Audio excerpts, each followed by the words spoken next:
आज आपल्या दारामध्ये शिवस्वराज्य यात्रा आलेली आहे।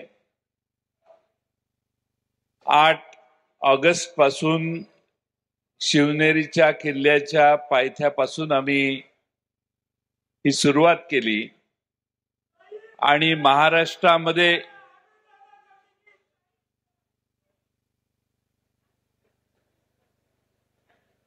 कोण आहे? हात वर कर।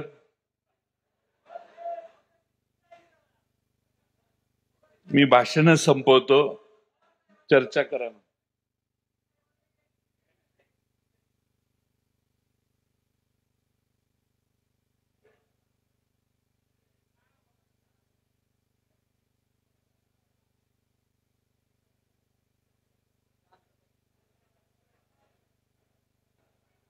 असं आहे की असा पोरकटपणा जर करणार असाल तर सगळ्यांची भाषणं झालेली आहेत, मला काही जास्त इंटरेस्ट नाही। मी पुढची सभा आहे, वेळ वाचवायला मी लगेच जातो। तुम्ही या ठिकाणी गोळा झालात